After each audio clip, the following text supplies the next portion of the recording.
Okay, fourth graders, we spent the last 2 days talking about the associative property. Remember, that's when we use parentheses to group different parts of a problem together without changing its value, right? We associated different parts. Today we're talking about a different property. We're talking about the distributive property, and we're using it to help us multiply whole numbers and mixed numbers. Remember that the distributive property means that if I'm multiplying something that has lots of parts, I have to multiply every part of that. For example, if I want to multiply this table by 3, how many Zaras would there be? 3. How many Ilettes would there be? 3. How many Sachis would there be? 3. How many Sparshas would there be? 3. How many Varshnys would there be? 3. How many caddies would there be? 3. How many of those red water bottles would there be? 3. How many of the Post-its would there be? If I want to multiply this whole table that has lots of parts by 3, I have to multiply every part of that table by 3. I can't just multiply Sparsh by 3, but leave 1 Zara. I would not be multiplying the entire table by 3. That's what the distributive property means. Whatever you're multiplying, you have to distribute that multiplication to every part of the thing. Okay? We're going to see how that plays in just a second.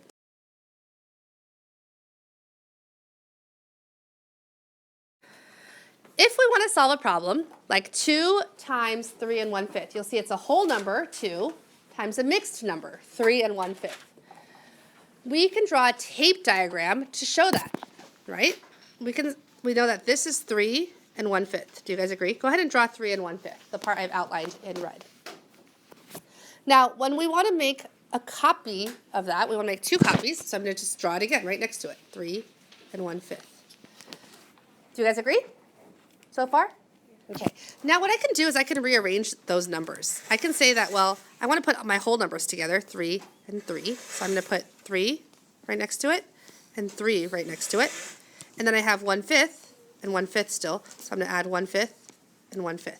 When I move those parts of the tape diagram around, did I change the value of the tape diagram? No, I just kind of rearranged it, right? So you can see now when I had 2 copies of 3 1/5, it's the same as making 2 copies of 3 and 2 copies of 1/5. Do you guys agree? So using numbers next to it, please show that 2 times 3 1/5, that's what's shown in the first tape diagram. That's the same as 2 copies of 3, and I add that to 2 copies of 1/5. Basically what I'm doing is I'm multiplying both parts, 2 times 3 and 2 times 1/5. I'm distributing it. So based on that, what's 2 times 3? Okay. What's 2 times 1/5? So, what's 2 times 3 1/5? 6 2/5. Is it an improper fraction? No. Very good.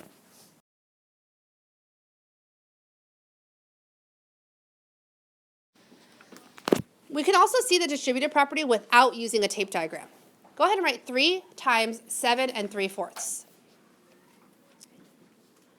Now, we know that multiplying something by 3 is the same thing as adding it 3 times. Do you guys agree that 3 times 7 3/4 is the same thing as 7 3/4 plus 7 3/4 plus 7 3/4?